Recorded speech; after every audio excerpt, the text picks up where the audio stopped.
심층 인터뷰 이어가도록 하겠습니다. 오늘도 목소리가 너무나 아쉬운 여도원입니다.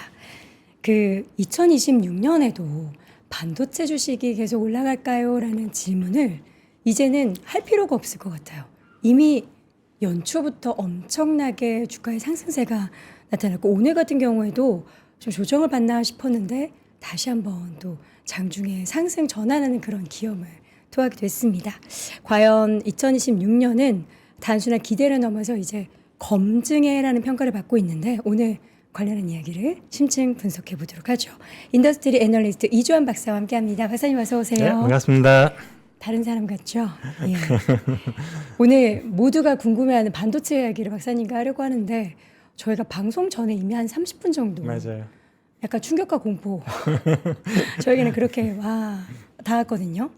일단은 작년도의 반도체주들의 상승에 대해서 한번 좀 짤막하게나마 정리를 한번 해보는 시간을 가져보면 좋을 것 같은데 일단 실적도 그렇고 주가도 그렇고 사실은 이전에 우리가 본 적이 없는 숫자들을 많이 본 것 같죠. 네. 그래서 다 항상 보면은 역대 최고라는 말을 수식어를 듣고 또 자고 나면은 또 그걸 또 갱신했다는 새로운 소식들이 또 들리고 있어서 그렇죠. 어떻게 보면은 그 상반기에는 특히 삼성전자 주주분들 굉장히 속상했었잖아요.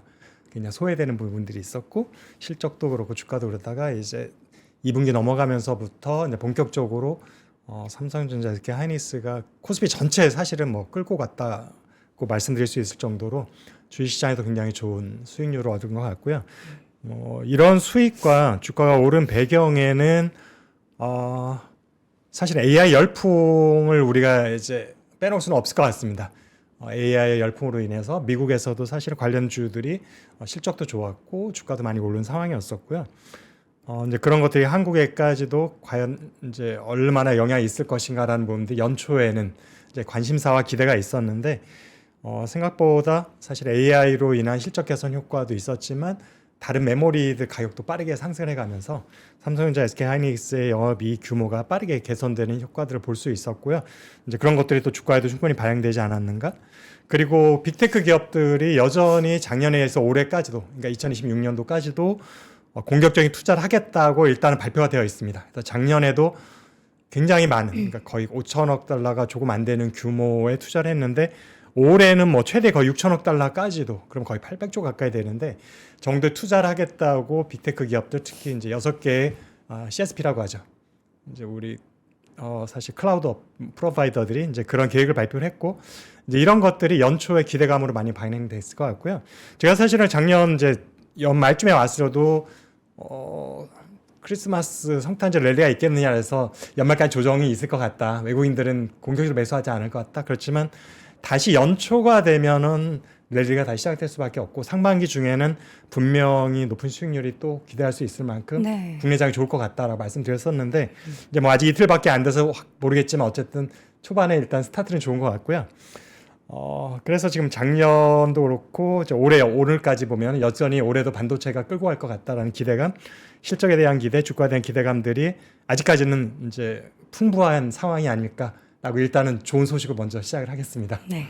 저희가 일단은이라고 말씀드린 이유는 이게 이제 그 이면의 내용과 지금 우리가 너무 약간 과하게 생각하는 그런 부분들에 대해서 오늘 박사님께서 또 이야기를 해주신다고 해가지고 근데도 어쨌든 지금 이제 과거를 돌이켜봤다면 지금을 한번 진단을 해봐야 될 텐데 우리가 이제 보통 반도체 사이클 이야기를 하는데 작년에는 슈퍼 사이클이다라고 얘기하지만 일부에서는 또 저희 김프로님도 그렇고요. 완전하게 이제 이거는 이전의 사이클과 비교를 할 수가 없다. 가늠을 하기 어렵고 이 사이클의 정점이 언제 끝날지도 그리고 이게 얼마나 높아질지도 잘 가늠하기 어렵다. 그래서 엄청나게 이제 랠리를 펼쳐가고 지금도 그러고 있는데 박사님이 느끼시기엔 혹은 이제 분석을 하시니까 지금 관련한 업황은 어느 정도까지 놓여 왔다고 생각하십니까? 자, 그래서 이제는 이제 저는 뭐 주가를 분석하는 사람이 아니고 원래 산업을 분석하는 네네. 사람이다 보니까 이제 제가 최근에 몇 주 동안 거의 하루에 한두 개씩 뭐 그래프를 그릴 정도로 분석에 그냥 공을 들였었고요. 그래서 사실은 일부 몇몇 이제 기자분들한테만 이제 공유를 해주고 있는 자료방이 있는데 거기에 있는 분들은 사실은 제가 지금 하는 얘기들을 다 이미 그림과 설명을 곁들여 가지고 많이 계속 들으셨다는 건 내용일 텐데 사실은 반도체 실적을 놓고 봤을 때 뭐 올해가 작년보다 더 좋을 거라고 저도 생각을 하고 있고, 네, 뭐 몇 배 좋을 거라고 생각하는 분들도 많이 계시는 것 같고요. 근데 지금 반도체 실적의 상당 부분이 착시가 있다라는 부분은 좀 간과되고 있지 않은가? 반도체 수출도 마찬가지고요. 이런 부분에 대해서는 사실은 저는 전문가로서 이제 정확한 것들 전달할 필요를 느껴서, 물론 이제 시청자분들은 별로 듣기 좋은 얘기는 아닐 수도 있어요. 왜냐, 그런 얘기를 다른 분들이 잘 안 하고 좋은 것만 얘기를 해주시니까, 또 누군가는 좀 사실에 기반을 한 분석적인 얘기도 드리는 사람이 한 명 정도 있어야 되지 않을까라는 생각을 하고 있고, 그래서 지금 사실은 반도체 제조업, 특히 한국의 반도체 제조업들이 아주 좋은 실적을 내고 있는 건 맞는데, 여기에 사실은 우리들이 이제 간과하고 있는 두 가지 착시 현상이 있습니다. 뭐죠? 하나는 환율이라는 착시가 있고요. 환율. 또 하나는 가격이라는 착시가 있는데, 일단 환율에 대한 부분부터 얘기를 해볼게요. 첫 번째 환율. 이거는 사실은 제가 이미 몇 년 전에 분석한 모델이 있어서 그 모델이 여지까지 유효하다고 생각이 되고 있는데, 자, 그 모델을 만들었을 때 환율이 1,150원이었어요. 그리고 그 당시에 그게 생각하는 적정 환율이었어요. 우리의 이 정도에서 플러스 마이너스 50 정도라고 생각하는 환율 1,150원이었는데, 그때 제가 이제 만든 모델은 환율이 50원이 올라갈수록 네. 한국의 반도체 제조업은 이익이 얼마나 증가하는가를 계산하겠다라는 거였거든요. 이익을 알려면은 일단 환율, 우리가 매출 중에서 이제 수출이 차지하는 비중을 알아야 될 거고, 그다음에 제조 원가에서 수입이 차지하고 있는 그 비중을 알아야 되겠죠. 그렇죠. 그 비중들을 제가 다 구하고 계산을 해서 환산을 해서, 그러면 이제 매출에서 환율로 인해서 플러스 되는 게 있고 제조 원가에서 빠져나가는 비용들이 있고, 이걸 다 계산해 보면 환율이 상승했을 때 실제로 이익에는 어떻게 기여하는가 계산이 나오거든요. 뭐 산술적 계산하면 되니까 계산을 해보면은 이제 우리 매출 중에 수출이 차지한 90%가 넘어요, 반도체는. 그런데 제조 원가에서 수입이 차지한 건 10% 되더라고요. 그 얘기는 환율이 높아지면 무조건 이익이 될 수밖에 없는 구조인 거고, 심지어 자동차 제조업은 더 심합니다, 그게.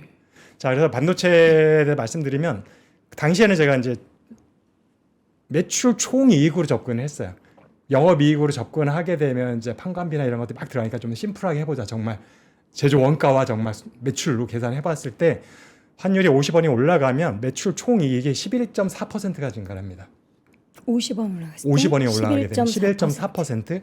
그런데 그때 계산을 안 했는데, 왜냐하면 좀 더 정확한 것만 보여주고 싶어서 그것만 했는데, 영업이익 단으로 내려가면 영업이익은 좀 가장 큰 건 판관비거든요. 판매관리비인데, 판관비, 뭐 기업 재물 아시는 분들 다 알 거예요. 판관비의 대부분 차지하는 거는 인건비예요.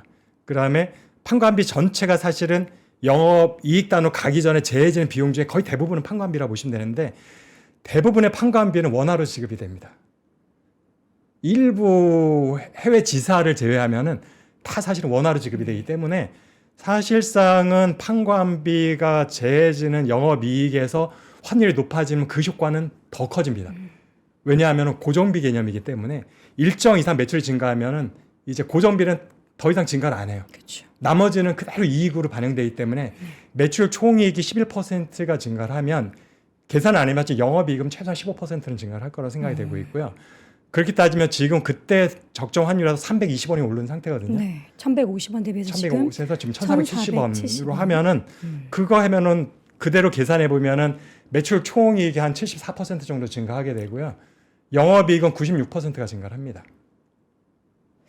다시 말해서 환율이 급등한 거로 인해서 영업이익이 거의 100%가 증가해 있는 상황인데, 우리는 실적 발표를 할 때 원화로 하잖아요. 달러로 그렇죠. 안 하고. 그래서 어마어마한 숫자가 나오는 거예요. 달러로 하면은 그렇게 크게 증가 안 했네가 될 거예요, 분명히. 환율 효과가 없어서 몇 년 전에 근데 비교했을 때. 절대적인 수량도 많지 않나요? 자, 그러면은 자, 수량은 계속 증가하죠. 반도체 수량이라는 거는 낸드는 연간 35에서 40% 비트가 증가를 하고요. D램은 15에서 20% 증가를 하는데, 이거는 불황기, 호황기 구분 없이 비슷한 수준입니다. 네. 그리고 이거는 2015년 이후로 굉장히 밴드 내에서 움직여가지고 거의 직선적으로 증가하신다고 보여요. 그래서 실수요의 증가는 거의 상수입니다. 이건 호황 불황과 상관이 없이 거의 비슷한 수준으로 증가를 하고 있고, 그럼 금액으로는 왜 차이가 나느냐? 이제 가격 효과인 거죠, 거기서부터는. 자, 그래서 환율에 대한 효과를 말씀드려서 96% 증가했다는 얘기는 지금 영업이익 그 상태 예를 들어서 100이라는 영업이 있어서 예를 들어 하이닉스든 삼성전자든 환율이 갑자기 1,150원으로 정상화되면 절반이 없어지는 거예요. 그냥 똑같은 물건을 팔아도. 그렇죠. 이게 환율에 의한 착시를 우리가 수요가 좋아서라는 식으로 잘못 생각하고 있는 부분인 거고요. 근데 박사님, 환율이 지금 1,400원대에서 급격하게 1, 2년 사이에 1,100원대로 떨어질까요? 그때까지 내려가지는 쉽지 않죠. 그래서 50원을 말씀드린 거예요. 50원. 50원만 낮아져도 아. 올라갈 때 15% 내려갈 때 절반 정도니까 7, 8% 깎이는 거거든요. 근데 아마도 1년 후에 한 150원까지는 내려갈 수 있어요. 100원에서 150원 정도까지는. 대부분 1,300원 초반을 얘기를 하고 네네. 있거든요. 150원이면은 영업이익 7% 3배면 20%가 그냥 깎이는 거예요. 똑같이 물건을 팔아도 환율 효과로만 현재 영업이 20%가 그냥 없어지는 거거든요. 제가 이 부분을 물어봤어요. 그래서 실제로 업계 애널리스트 분들께 환율이 이렇게 올라가는 데 따른 플러스 혹은 그런 반대로 떨어지는 데 따른 마이너스도 있지 않냐. 근데 이제 워낙에 지금 업황이 좋다 보니까 환율이 떨어져도 이제 Q가 계속해서 올라가니까 이걸 상쇄한다. 그걸 넘어선다. 그렇게 설명을 해주시더라고요. 맞습니다. 그 Q는 거의 직선이에요. 약간 오르고 내리는 AI 때문에 조금 올라가는 건 네네. 있지만 거의 그 직선을 좀 굵은 선을 해버리면 그냥 직선입니다.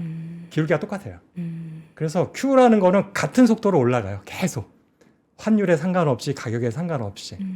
그래서 그런 부분들은 제가 이미 25년의 데이터를 그려놓은 게 갖고 있습니다. 책을 쓰면서 다시 한번 업데이트를 했었고요. 그래서 이미 D램도 그렇고 낸드도 그렇고 우리가 성장 곡선이 있잖아요. 수요의 성장 곡선에서 급격히 증가하던 구간이 이미 지났어요. 지났고 현재 직선적으로 증가하는 구간에 와 있고 몇 년이 지나면 이제 로그 함수적으로 둔화되는 영역으로 갈 때까지가 5년에서 10년 사이에 분명히 올 거라 생각이 되고 있고요.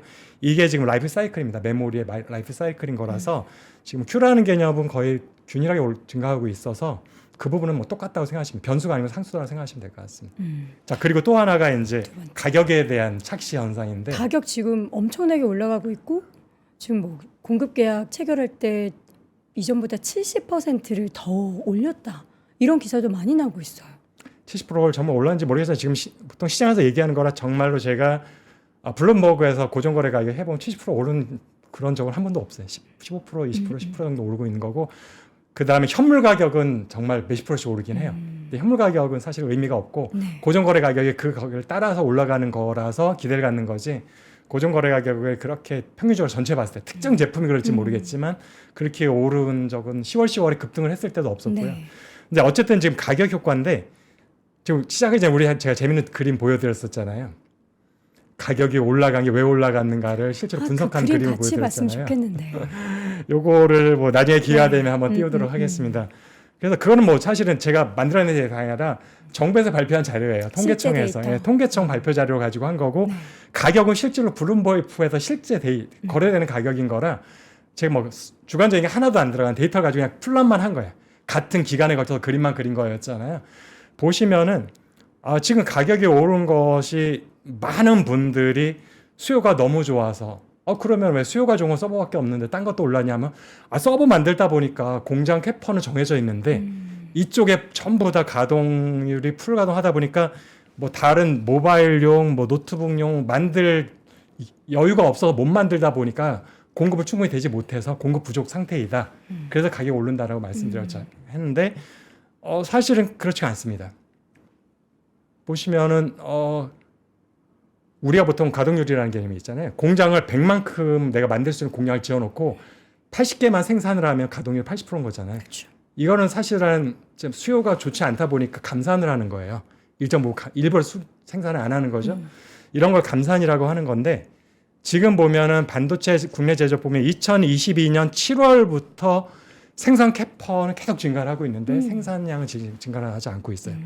그리고 그 갭이 심할 때는 정말 뭐 80%가 아니라 훨씬 더 큰 갭까지 있었고 그렇죠. 갭이 축소돼도 90% 이상 올라가지 않고 있는 상황입니다. 가동률로 이렇게 환산해 보면 다시 말해서 의도적으로 좀 생산을 안 하고 있어요. 생산 캐파 대비. 그래서 공장을 놀리고 있는 거고요. 대부분 한국 기업들 그렇게 하고 있습니다. 그래서 삼성전자 하이닉스가 의도적으로 감산을 함으로써 공급 부족 상태를 인위적으로 만들고 있는 거고요. 수요가 좋은 게 아니라 공급이 부족하니까 그러니까 만들질 않으니까 공급 부족이 올 수밖에 없어요. 수요는 정해져 있는데. 지금 이제 우리가 투자자들이 알고 있는 내용은 SK하이닉스도 삼성전자도 풀 캐파로 다 돌리고 있다. 공장을 지금 라인이 없다. 지금 그래서 IR 팀을 만나니까 그런 얘기를 듣고 오는 거죠. 그러니까 IR 팀은 진실을 말하는 사람들이 아니에요. 회사의 주가에 플러스 되도록 그 부분만 빼보아서 얘기하는 사람들이고, 자, 정보기관 통계청에서 거짓말을 하냐? 그건 더 이상하죠. 통계청은 그냥 나오는 대로. 나오는 데이터 그냥 직경을 하는 거예요. 네. 그러니까 사실 거기에 거짓말하지 않고 순수하게 데이터를 다 준 거예요. 각 기업에서. 그쵸. 저는 그 데이터를 플러스를 해본 것 뿐이고요.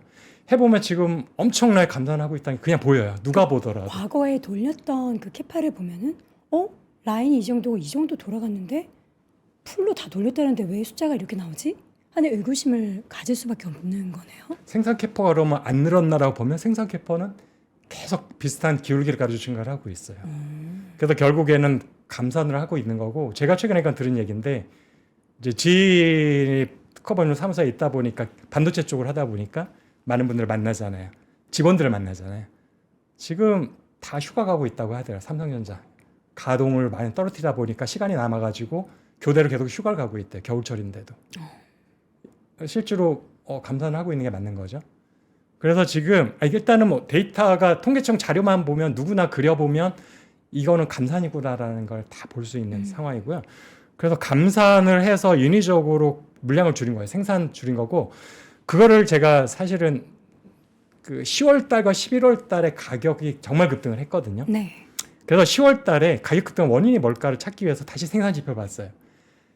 9월에서 10월로 가면서 가격이 정말 급등을 했는데, 모든 제품이 다 급등을 했는데, 국내 반도체 회사들이 9월에서 10월로 가면서 생산량과 출하량을 20% 줄였더라고요. 근데 그런 건 전 처음 듣는데요. 얘기를 안 하니까요. 그거 그냥 나와요. 20% 줄인 거 그냥 계산해 보면 나오거든요. 전월 대비 생산량 증가 엑셀로 그냥 계산해 보면 마이너스 2%딱 나와요.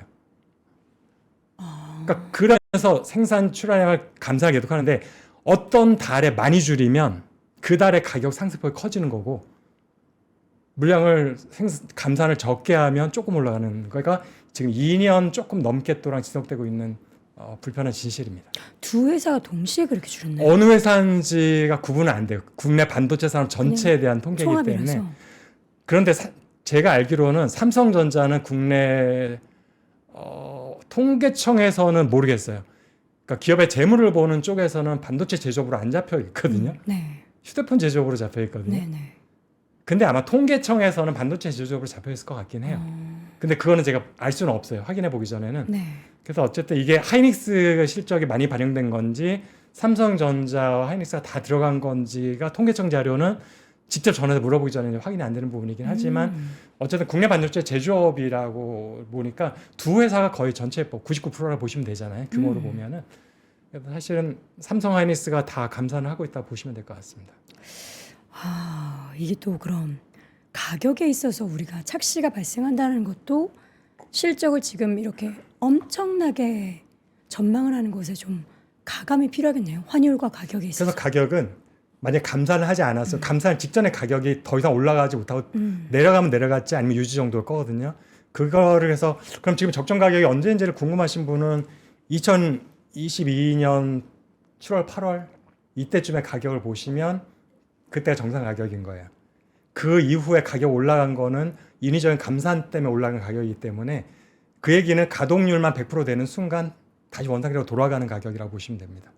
가동률 100%는 언제?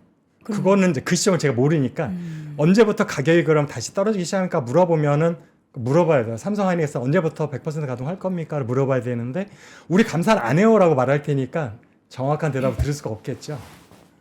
제가 지금까지 들었던 내용들은 사실 지금 라인을 풀로 돌리고 있고, 심지어 너무 수요가 많아서 감당이 안 돼가지고 몇 년치, 그러니까 뭐 적어도 2년치의 수주를 받고 있고, 그래서 삼성도 SK하이닉스도 요 라인을 더 증설한다. 근데 증설도 시간이 걸리니까 그때까지는 계속 이 가격 상승이 이어질 수밖에 없다. 공급자 우위의 시장이 만들어질 수밖에 없다가 지금까지의 업황에 대한 설명이었거든요. 근데 말씀하신 박사님의 내용을 들어보면 놀리고 있는 저 라인을 스물스물 가동하게 되면 그럼 증설을 안 하나? 증설 계획을 발표했던 그 내용들이 실제로 증설을 안 하나? 안 할까? 그 생각이 또 드네요. 증설을 계속 했다라는 게 생산 캐파는 계속 증가를 하고 그러니까 있었다는 증설을 거죠. 그러면은 지금도 계속 하고 있다는 계속 거예요? 하고 있는 거죠. 증설하는 속도는 똑같았어요. 과거랑 감산하기 전이나 후나 별 차이가 없었어요. 기울기가. 근데 거기서 이제 일부 라인을 근데 가동률을 낮춰가지고 가동률을 생산량을 낮추고. 줄인 거죠. 근데 이거를 계속 할 수 있을까? 그러니까요. 계속하기 어려운 게 옛날에는 사실은 메모리 시장에서는 3파전밖에 없어요. 세 회사밖에 없었기 때문에 마이크론 시장 점유율이 20% 초반이니까 삼성 하이닉스가 적당히 눈치껏 담합 안 하더라도 눈치껏 생산량 조절해가지고 가격을 올릴 수 있었어요. 마이크론 힘이 없잖아요. 등치가 작으니까. 그리고 마이크론 외에는 신경 쓸 회사가 없었어요. 그런데 이제는 신경 쓸 회사가 등장을 했다라는 게 변수거든요. 신경 쓸 회사는 어디죠? 중국이죠. 그러니까 중국이 올해 엄청나게 그 기술력이나 그 생산에 있어서의 드라이브를 걸 거라고 하던데. 기술력은 사실은 뭐 조금은 좀 더 예민한 부분들이 많다 보니까 그 부분은 말씀드리기가 쉽지가 않은 네. 부분인데 물량만큼은 이제 계속 늘어날 수밖에 없는 게 2014년부터 중국 정부에서 반도체 육성을 시작을 했어요. 법을 만들었어요. 그리고 본격적으로 펀딩을 시작한 게 2015년부터예요. 그래서 10년 동안 1차 계획이 190조 원 투자하는 건데 그렇죠. 그게 마무리되는 게 작년이었어요. 2025년. 딱 10년이 끝났죠. 벌써 2차 발표를 했어요. 50조 정도로 가볍게 시작하겠다. 네. 가볍게가 50조 원인데. 근데 지금 어쨌든 190조 원의 투자가 끝났어요. 더 했을 수도 있거든요. 사실은. 그 투자 1달러 한 것들이 이제는 물량으로 나올 시기가 된 거죠. 작년 하반기부터 본격적으로. 사실은 이미 작년 상반기부터 나오기 시작했죠. 그래서 시장 점유율에 벌써 보이기 시작을 했거든요. 디램과 낸드 시장에서 중국의 시장 점유율이 따로 있을 만큼 큰 기업은 없어요. 양치 메모리나 창시 메모리가 단일 기업으로는 사실 아직까지는 비교할 만큼 크기가 안 되기 때문에 단지 우리가 추정하는 거는 그러니까 뭐 한국, 일본, 대만, 미국하고 이 회사들 다 빼고 나면은 나머지 시장 점유율이 1%도 안 돼요. 다 합쳐봤자 그냥 기타 이렇게 나오는데 기타라고 하는 시장 점유율에 대부분 중국 업체들이 다 들어가 있다 보시면 될 것 같은데 기타로 집계됐던 디램과 낸드 시장 점유율이 2024년 말 기준으로는 없었어요. 0.6% 정도였어요. 네. 그러니까 중국의 점유율이 많아봤자 0.6%인 거죠. 최대치가. 그런데 2025년 2분기에 디램은 4.9% 정도, 낸드는 거의 7%까지 올라왔어요. 불과 2분기 사이에. 이게 중국 점유율, 중국 외에는 그렇게 공략 진대가 없거든요, 사실은. 우리가 알고 있는 메모리 3사를 제외하면. 그래서 나머지 다 중국이라 보시면 돼요. 크게 벗어나지 않을 건데, 이게 이미 작년 2분기에 5% 7%였으면 2025년 말, 그러니까 올해 이제 1월 말이나 2월 초에 발표될 건데 거기 가면 아마 그보다 훨씬 더 높아져 있을 거고 올해 2026년 말이 되면 또 1년 동안 가게 되면 훨씬 더 높아졌겠죠. 이제 인풋이 끝났고 이제 무조건 아웃풋이 나올 시기가 됐기 때문에 10년이 끝났기 때문에 그런데 그동안 한국 기업들은 설비 투자도 중국 대비 굉장히 보수적으로 했어요. 두 회사 합친 게 중국보다 훨씬 적은 규모였었고 거기다 실제로 감산까지 했잖아요. 만들어놓은 공장조차도 돌리질 않은 상황이어서 중국의 점유율이 무주공산이잖아요. 그러면 그 빈자리 우리가 채울 게가 되니까 빠르게 올라간 게 작년 상반기에 일어났던 일이고 작년 하반기에도 분명히 일어날 거고 올해도 일어날 일인데 이거를 이제는 알기 시작을 했죠. 한국 기업들도. 그래서 이제 과연 감산을 계속 할 수 있을까라는 퀘스천이 드는 거예요. 이제 가동률을 풀가동할 때가 되지 않았을까? 그리고 설비 투자도 이제는 공격적으로 할 때가 되지 않았을까? 중국이라는 거를 무시했었는데 이제 무시할 수 없는 상황이 됐다라는 거를 뒤늦게 알게 된 거예요. 사실 전문가들 예상을 하고 있었던 시점이 2025년이었었던 거죠. 근데 박사님, 이런 내용들을 시장에서 사실 모르지는 않을 거라는 생각을 하거든요. 이거를 이제 보고 싶지 않은 불편한 진실이라고 해야 될까? 근데 주가가 이런 상황에서 이렇게 올라간다라는 건 너무 한쪽만 바라보고 지금 장밋빛점만. 분명히 우리에게는 명과 암이 분명히 있고 이 명을 만들기 위해서 어쨌든 이런 상황들이 펼쳐지고 있어서 이런 명이 생기는구나 라는 걸 인지를 하고 있지만 모르겠고 지금은 엄청난 유동성이 미친 듯이 풀려가지고 주가가 오르는데 나도 여기 편승해야 돼. 너도 나도 어떻게 보면은 언론에서 보는 그런 올해 영업이익에 대한 150조까지 이야기를 하는 그런 장밋빛점만 보고 묻지마 투자를 하고 계시는 건 아닐까라는 생각이 좀 들어서 사실 근데 이 방송을 보시는 반도체 투톱에 투자하시는 분들은 되게 이 인터뷰 내용이 불편하실 수 있어요. 그렇겠죠. 그러면 여기에서 우리는 말씀하신 내용이라면 이걸 좀 주가를 겁내하고 지금 과연 좀 보수적으로 이 관련한 업황을 봐야 되나요? 저는 이제 방송하다 보면은 다양한 분들 만나고 좀 네. 금융 세탁인 분들 많이 네, 만나잖아요. 그래서 저도 이제 항상 궁금하니까 물어봐요. 자, 올해 주가 얼마까지 갈 거라 생각하냐 이런 거 얘기하고 환율은 어떻게 될 것 같냐? 네. 그다음에 엔화는 어느 정도 약세 요인될 네, 것 같으냐? 금리는 어느 속도로 갈 거냐? 그래서 저는 이코노미스트를 만나면 항상 그런 제가 갖고 있는 생각이 있지만 그분들 의견을 듣고 저도 다시 한번 제 생각에 대해서 이제 반출해 보기 위해서 하는데 많은 분들이 사실은 지금 정확하게 예측하기 어렵다고 다 말씀하세요. 왜냐하면은 이성과 논리로서 설명된 영역이 이미 지났다. 주가를 주가들이 코스피도 그렇고 개별 기업의 주가도 그렇고 특히 반도체 기업들. 그러면은 이걸 설명할 수 있는 건 사실 유동성밖에 없고 기대치인데 자 근데 지금 여기 두 가지가 있죠. 하나는 AI라는 테마가 아직 죽지 않았다라는 게 결국에는 반도체 기업들이 주가를 이끌고 있잖아요. 반도체 밸류체인에 있는 몇몇 기업들이 자 근데 아직까지도 엔비디아가 살아있으니 여전히 AI 관련돼서는 미래가 밝다라고 생각하니까 한동안은 이 성장세 갈 것 같다는 기대가 하나인 거고요. 또 하나는 이제 정부가 주가를 부양하겠다. 그래서 정부가 뭐 5천, 6천 시대를 열겠다라고 했으니까 만약 코스피가 5천, 6천이 되려면 시가총액으로 기계적으로 환산해 보면 삼성전자, 하이닉스가 얼마 정도는 돼야 그게 도달한다라는 역산이 나와요. 그럼 아직까지 한참 올라가겠다는 게 또 하나 이 두 가지가 어떻게 보면 제가 지금 현재 일반 투자자들이 본인이 직접 분석을 할 만큼 시간이 있지는 않으신 분들이니까 그 두 가지가 가장 큰 배경이라고 보고 있거든요. 그 중에서 이제 AI를 생각해 보면 올해까지는 아까도 말씀드렸지만 빅테크 기업들 KPX가 작년보다 더 많이 하겠다고 했기 때문에 많은 투자를 하겠다. 그 얘기는 엔비디아 칩 많이 팔리겠다. 네. 에지밴드 많이 팔리겠다라는 것들은 막연한 기대는 아닐 거예요. 네. 이미 수주해 놓은 물량들이 있어서 그렇죠. 문제는 주가는 선반영된 측면이 있다 보니까 올해까지 좋은데 내년은이라는 곳으로 들어가 보면은 자 올해 상반기에는 일단 올해에 대한 기대로 오르지만 하반기쯤 되면 내년에 대한 기대로 이제 올라가야 되는 거잖아요. 근데 내년 AI가 계속 갈 수 있을까에 대해서는 완전히 갈리는 거잖아요. 지금 양극화예요.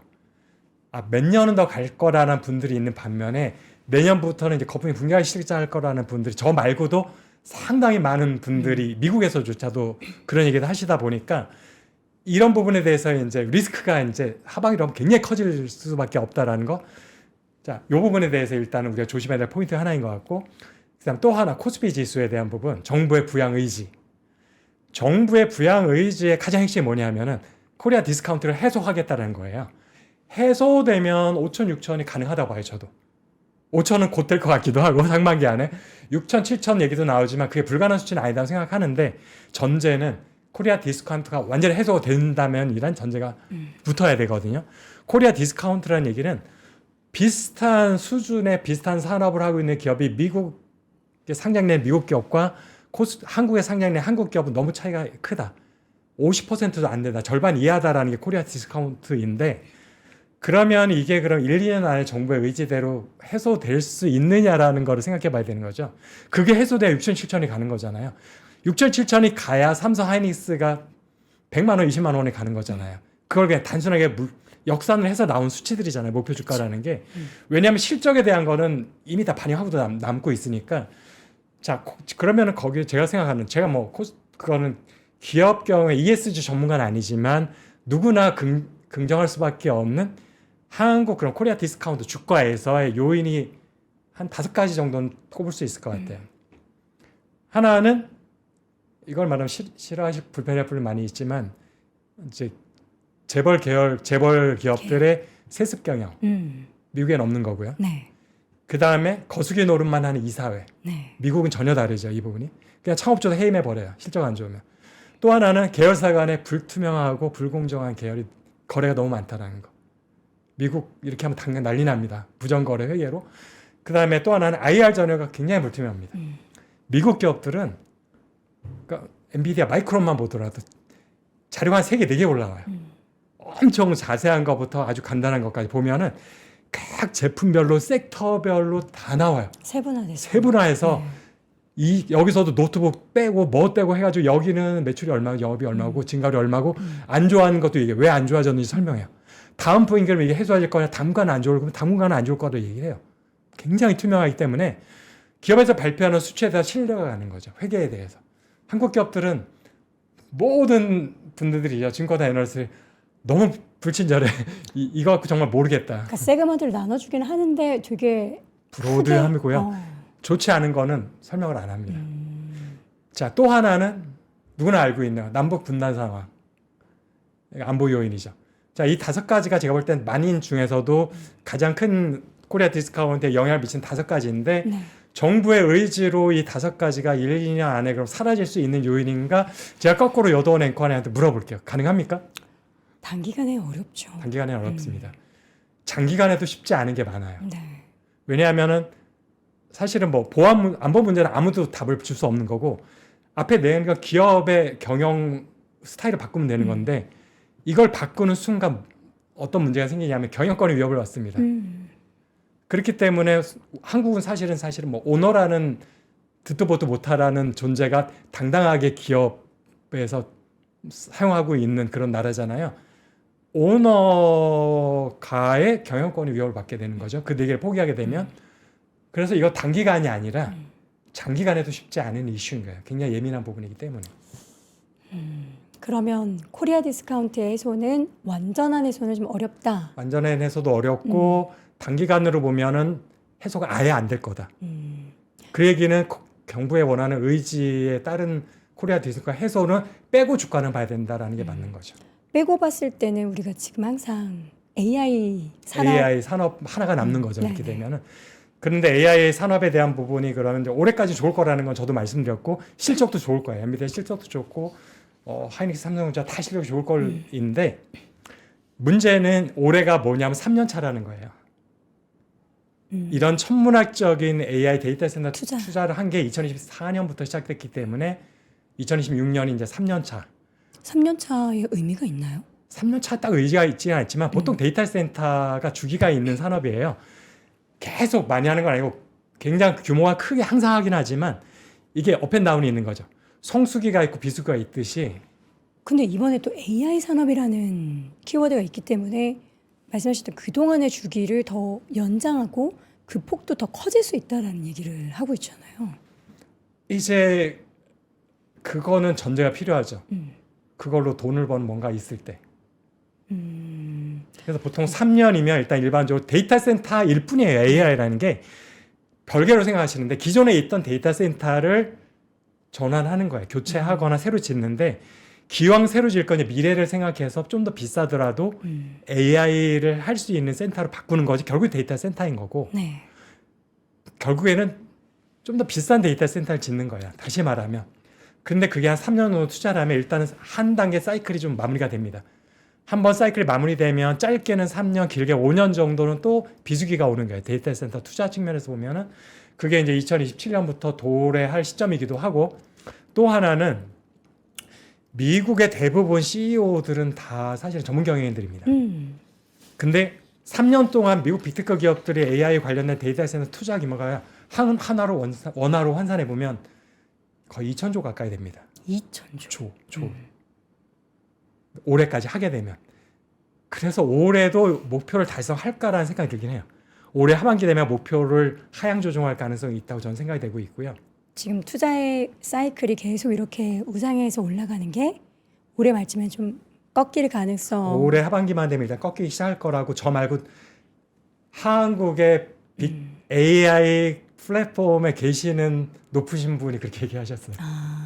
증가율이 뚝 떨어질 거다. 이유가 가장 큰 이유가 그분은 이제 저는 재무적인 것에서 그 원인을 찾고 있는 거고요. 지금도 사실 문제가 되고 있죠. 지금도 밑바인 독에 물붓기를 하고 있는 건데 3년 정도는 이사회와 대주주가 좀 기다려줄 수도 있어요. 왜냐하면은 그동안 다른 데서 돈 버는 것도 있고 캐시플로우가 있긴 하니까. 그런데 과연 3년이 넘어갔을 때도 이사회와 대주주들이 야, 너 밑빠진 독에 물붓기 몇 년 더 해도 돼 라고 용인해 줄까? 미국의 이사회는 제가 볼 때 그렇게 착하진 않습니다. 인텔 회장 몇 년 사이에 2명 교체되는 거 보셨잖아요. 그게 미국 기업의 이사회인 거고요. 그렇죠. 뭐 스티브 잡스도 쫓겨났었죠. 뭐 사실은 창업주도 뭐 없습니다. 아무도 안 봐줍니다. 오픈 AI 올트만도 쫓겨났었죠. 이게 미국 기업의 이사회고 한국을 생각하시면 안 돼요. 그래서 3년 정도가 제가 볼 땐 미롤 기간의 맥시멈이라고 보고 있고요. 4년 차부터는 실적을 내놔야 됩니다. 실적을 못 내놓으면서 더 투자를 해야 됩니다라고 말할 수 있는 그렇게 용감한 전문인 경영인은 미국에는 없을 거라고 저는 생각이 되기 때문에, 그러니까 미래 AI 시장이 커질 거라는 거는 저도 공감을 하고 굉장히 많이 지금 생각지 못했던 어플리케이션 생각하는 건 맞아요. 근데 속도 조절이 필요한 거죠. 왜냐하면 기업 경영이라는 거는 현실이에요. 재무제표에서 투자한 게 있으면 이제 나와야 되는 거고, 마냥 5년쯤 지나면 돈을 벌 건데 그동안은 우리 계속 투자를 해야 됩니다라고 말했을 때 한국의 오너는 오케이 할 수도 있어요. 근데 미국의 전문 경영인은 그렇게 할 수가 없어요. 이사회에서 받아들여 주지 않거든요. 너는 무능한 거야라가 돼버립니다. 그랬기 때문에 제가 볼 때 2027년부터는 성과를 내야 되는 시점이라서 그러니까 올해까지 3년 동안 직전 3개년 동안 같은 공격적인 빅테크 기업들 투자는 힘들 거다라고 생각이 돼서 투자를 안 한다는 게 아니라 마이너스 투자를 한다는 얘기가 아니라 투자 속도가 확 줄어들 거라는 거예요. 속도가 급브레이크가 걸릴 거라는 거죠. 한 자릿수 성장이 된다든지 이런 식으로.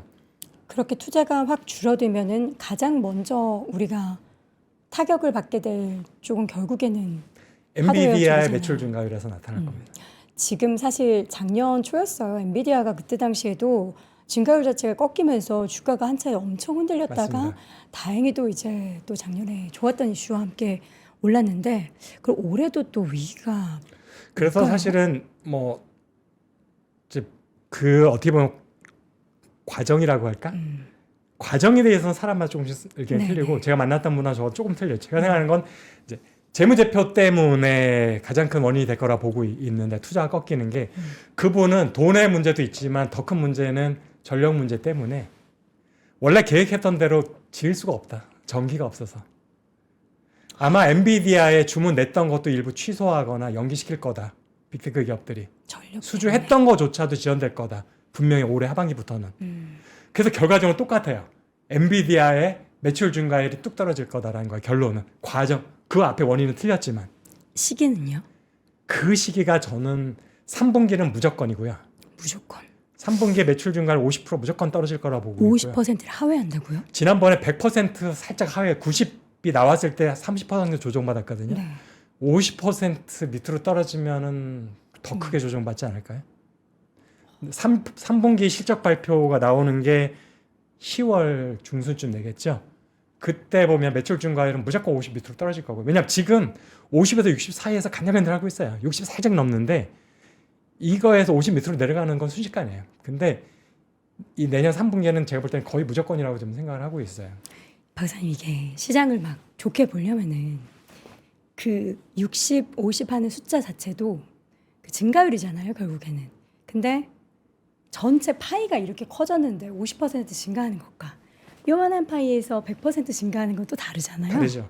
금액으로 하면 어마어마한 거예요. 그쵸. 네, 1년의 금액은 제일 높잖아요. 절대적인 금액을 보면서 맞습니다. 시장은 또 시각을 돌릴 것 같기도 하고. 근데 주가는 절대 금액을 보지 않아요. 증가율을 봅니까? 증가율을 보죠. 그런데 매출의 증가 왜 50%를 제가 관심을 갖고 있냐 하면 네네. 50%라는 게 상징하는 의미가 있어요. 어떤 의미가 있죠? AI 칩을 출시하기 전의 증가율이에요. 아, 그러면 우리가 지금 이 엄청난 사이클을 타기 직전에 있었던 그냥 평범했던 그래픽 카드 파는 회사로 되돌아가는 거예요. 성장성. 물론 그때는 매출 자체의 숫자는 매출이 지금 달랐지만 11배가 커져 있죠. 11배가 커져 있는데 이미 성장률이 AI 칩을 만들기 전이랑 똑같아져 있는데 이제 규모가 11배 커졌잖아요. 증가율이 더 낮아질 수밖에 없죠. 그때보다도. 그러니까 제가 생각하는 아니 매출이 이만큼 차인데 뭐 50%도 엄청난 거 아니야? 는 그냥 실적이 잘 나왔다를 보는 시각이고, 이걸 주가에 대입했을 때는 절대적인 증가. 만약에 지금 엔비디아 주가가 PER이 5배면은 말씀하신 게 맞아요. 근데 50, 60이라는 얘기는 이익 증가율이잖아요, 결국에. 이익 증가율이 계속 앞으로도 80%, 100%를 10년 동안 될 거라고 기대하고 그게 반영된 게 지금의 PER인 거예요. 근데 그게 50도 안 된다라고 하는 순간 그럼 얘 PER이 20이 맞네. 규모가 커졌으니까 많이 성장할 수가 없어. 정상이야. 정상이가 맞으니까 주가의 밸류에이션도 정상으로 가야 되가 월가의 평가가 되는 거고요. 그러면 이제 60이 아니라 20이나 25가 돼야 되는 거예요.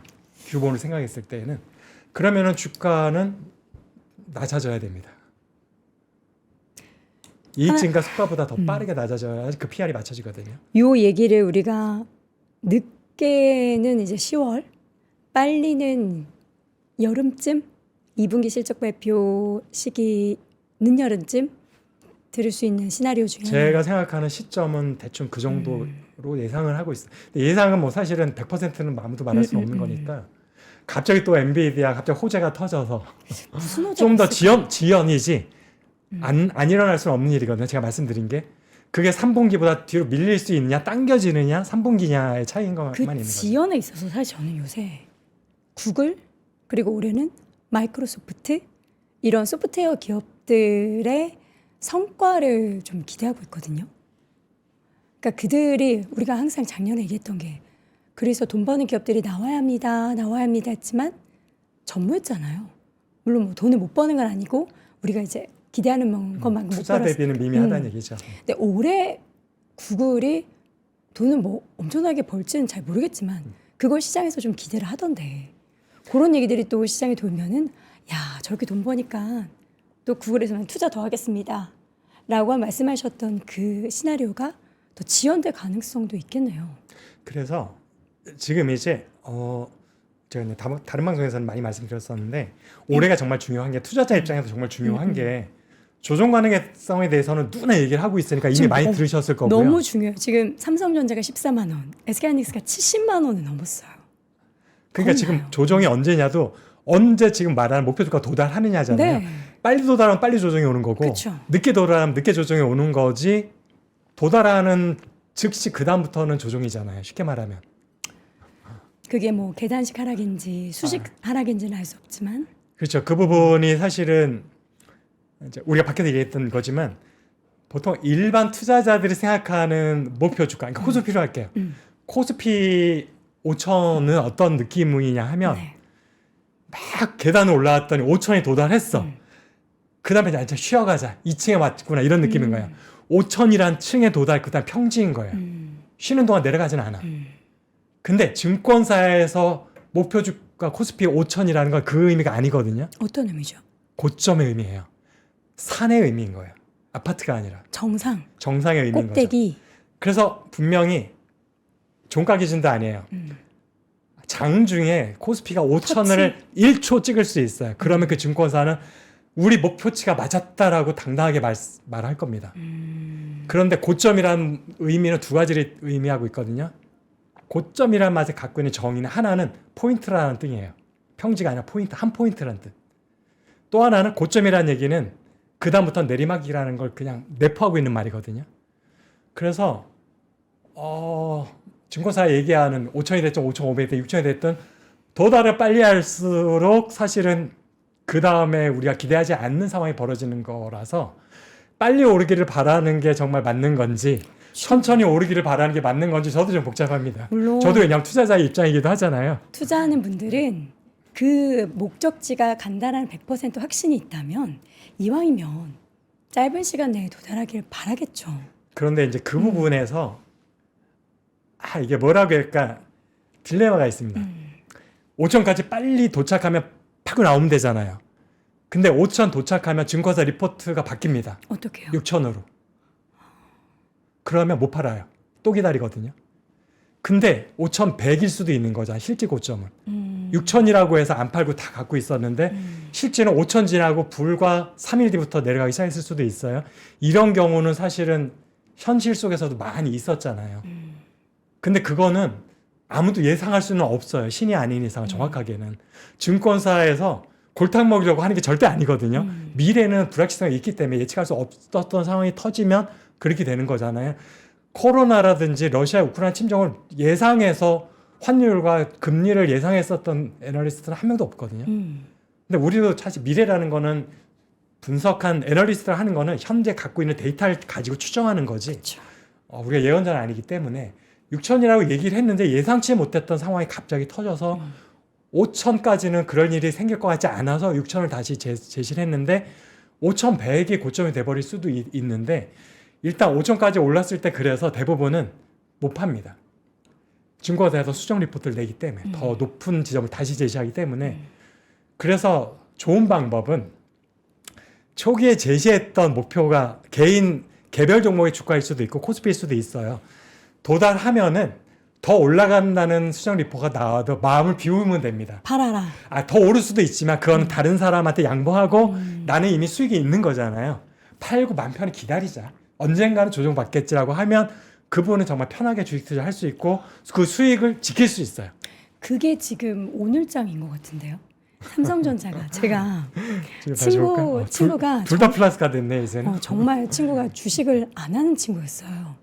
10만 원대에서 삼성전자가 조정받으면 사 그랬는데 너무 제 말을 잘 듣고 산 거예요. 그래서 얼마 팔아서 지금 증권사 목표 주가가 한 이 정도니까 좀 밑에서 팔면 한 14만 원이면 되지 않을까 그런 얘기를 그냥 친구니까 편하게 했거든요. 어제 딱 14만 원에 팔았다는 거예요. 그래서 너 주식 잘한다. 그러니까 어떻게 목표 주가에 그렇게 팔지? 그래서 로보 어드바이저를 이용하라는 거예요. 그게 감정이 없잖아요. 목표 주가 세팅해 놓으면 그 시점이 되면 더 오를 것 같아 그거를 판단하지 않아요. 그렇죠. 20% 그냥 20%는 그냥 팔아요. 근데 이걸 감정이 들어가게 되면 고민이 되거든요. 20% 달성해서 팔아야 되는데 더 오른단 말이에요. 이렇게 되면 지금 팔면 나만 손해나는 것 같은 느낌이 들잖아요. 맞아요. 버티는 사람 돈 버는 것 같아서 맞아요. 이제 그래서 사실은 쉽지 않은 것 같아요. 투자라는 게. 저는 오늘 조정 대비해서 상승 전환한 시장을 보고 이거 많이 급하다. 이 급한 게 과연 채하지 않을까? 이런 걱정을 좀 많이 하게 되는데 주식 시장이 참 초반에 항상 뭐 상승으로 출발하는 해가 있고 또 약하게 출발하는 해가 있고 올해는 저는 사실은 랠리를 시작할 거라고 예상을 했었고 작년에도 누차 여러 번 말씀드렸었고요. 네네. 유동성이 여전히 살아있고 AI 테마에 대한 기대들도 아직도 많이 있는 상태고 그래서 작년 11월, 12월에 외국인들이 조금 기술적인 조정을 이미 한번 거쳤기 때문에 1월이 되면 다시 들어올 거라고 생각을 하고 있었던 측면이 좀 있고요.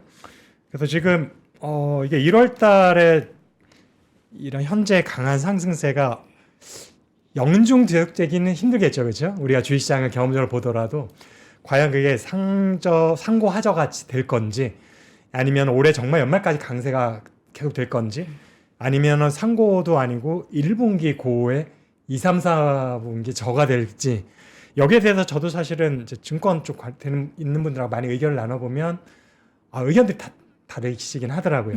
근데 공통적으로는 올해 안에 조정이 있을 거다라는 부분은 100% 시기를 알 수 없다라는 거였어요. 조정은 오는데 그래서 다들 이렇게 급하신가 봐요.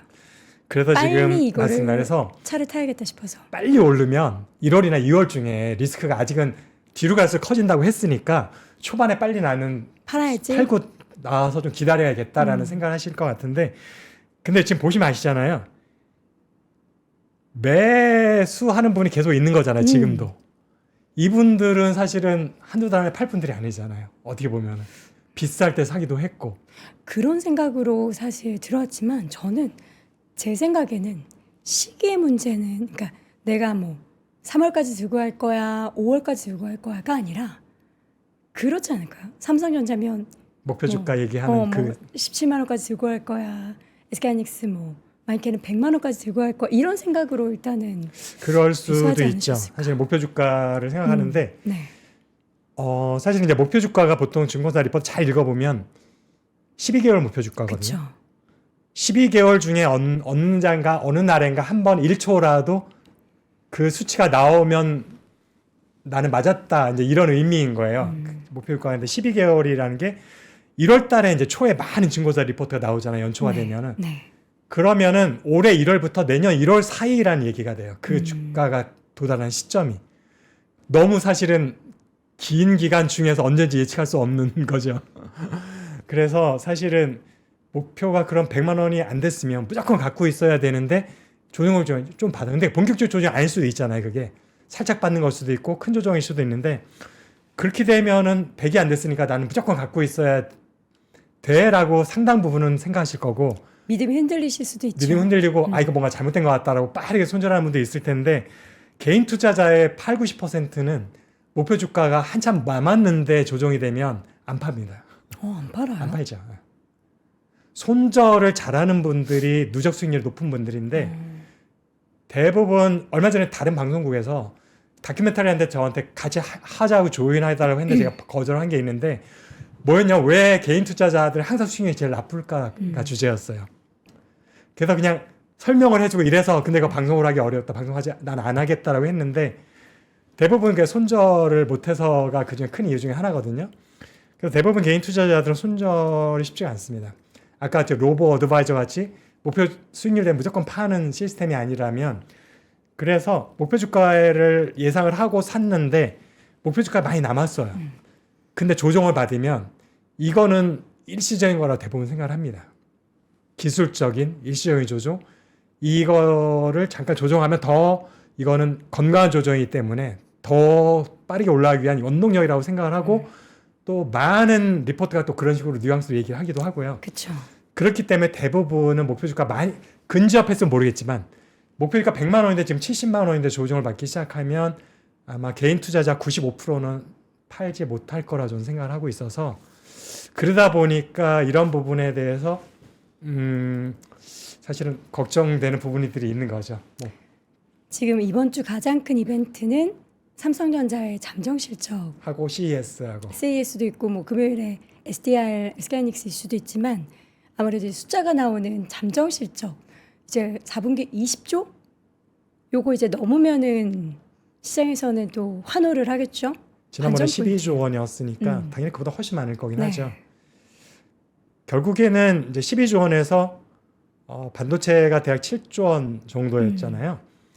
이번에 반도체를 제외한 나머지 5조 원이 뭐였냐면은 스마트폰하고 가전, 디스플레이에서 100% 자회사니까 거기서 들어오는 거, 하만도 100% 자회사니까 그쪽 실적 들어오는 거, 이런 것들이 합쳐서 5조 원이었던 건데 얘네들이 4분기로 된다고 해서 더 많아질 이유는 거의 없는 거예요. 잘하면 3분기와 같은 수준 아니면 조금 줄어들 수 있는 거라서 그러다 보면 일단 같다고 생각하고 5조 원은 나머지, 그러면은 이제 반도체가 7조 원이었던 게 플러스 얼마가 되냐에 따라서 삼성전자 전체, 왜냐하면 잠적에는 총액만 나오니까 만약에 20조 원이 나온다고 하면 5조를 빼면 반도체 영업이익이 15조 원이었다는 얘기가 되는 거고, 뭐 22조 원이 나오면 17조 원이 반도체 영업이익이 나오는 건데 사실은 하이닉스 같은 경우는 그냥 원래 반도체밖에 없는 회사인데 이미 사실은 10조 원 훨씬 넘었잖아요. 17조 원 그 정도 했었죠. 그렇죠. 그러다 보니까 이게 반도체만 17조 원이 돼봤자 하이닉스랑 동급밖에 안 되는 거예요. 삼성전자 입장에서는 형님이고 매출이 하이닉스보다 훨씬 많거든요. 그러니까 영업이익률로 따지면 더 낫죠. 하이닉스가 훨씬 낮은 거예요. 그렇죠. 그러다 보니까 하이닉스랑 같은 금액이 나와도 사실은 자랑할 수 없는 애매한. 그래도 예전보다 근데 지금 하이닉스도 서프라이스가 예상이 되잖아요. 그래도 올해 또 삼성전자 HBM 출하량 더 는다고 자, 그러면 하고. 제가 지금 고민이 뭐냐면, 자, 하이닉스가 17조 원이니까 이번에는 20조 원 이상이 나오겠죠. 22조 원이 나온다고 쳐요. 그럼 삼성전자가 정말 잘해서 같은 실적이 나왔어. 22조 원. 그러면 삼성전자 전조는 27조 원이 나와야 돼요. 근데 그거는 기대하는 사람 아무도 없죠. 그 얘기는 무조건 반도체만 따지면 하이닉스가 훨씬 적다. 근데 매출은 더 많기 때문에 영업이익률은 훨씬 낮다가 돼요. 마이크론보다도 낮을 거예요. 삼성전자 DS본의 영업이익률이. 그래서 삼성전자 총액이 서프라이즈가 나왔지만 반도체 메모리 3사 중에 가장 안 좋은 수익성이라는 게 다시 한번 밝혀지는 거예요. 마이크론 시험 이미 나왔기 때문에. 마이크론이 50%예요, 영업이익률이. 근데 삼성전자는 그렇게 안 나올 거거든요. 그거를 아는 분이라면 삼성전자 주가가 마이크론 하이닉스보다 디스카운트 받아야 된다는 걸 다 알아요. 어쩌면 당연한 디스카운트다. 네. 근데 지금 PER이 훨씬 PER이 2배예요. 하이닉스보다. 이런 부분에서 투자 관점에서 보면 고민이 생기는 거예요. 분명히 전분기보다 증가하는 양으로 보면 하이닉스는 예를 들어서 17조 원에서 22조 원이 되면은 한 20% 이 정도 증가한 거지만 네. 삼성전자는 12조 원에서 22조 원이 되면 거의 40%가 이렇게 증가한 거라서 증가율을 보면 훨씬 삼성전자 손을 들어주고 싶은데 현재 밸류에이션은 이미 그걸 반영하더라도 마이크론과 하이닉스랑 비교해보면 이미 너무 올라있는 상황이긴 맞아요. 그러면 이게 삼성전자가 현재 주가가 더 오를 수 있어라 말하면 올해 1년 총액과 내년 실적이 너무 좋아서 하이닉스를 압도해버릴 거야 라는 게 현실화가 될 가능성이 높아야 되는데 그거는 뭐 아무도 모르죠. 그렇게 될지 안 될지는. 그런데 그렇게 되는 게 쉽지는 않아 보이잖아요. 객관적으로 보면은. 그렇게 되면 현재 밸류에이션이 약간은 부담으로 작용할 수는 있습니다.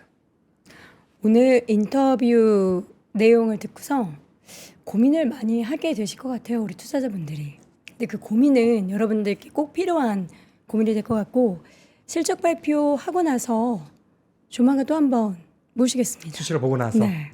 그 내용도 이야기하면 좋을 것 같아서 여러분들도 한번 여러분의 투자에 반도체 관련한 투자에 생각을 한번쯤 해보는 그런 영상이 됐으면 좋겠습니다. 자, 오늘 인더스트리 애널리스트 이주환 박사와 함께했습니다. 박사님 고맙습니다. 감사합니다.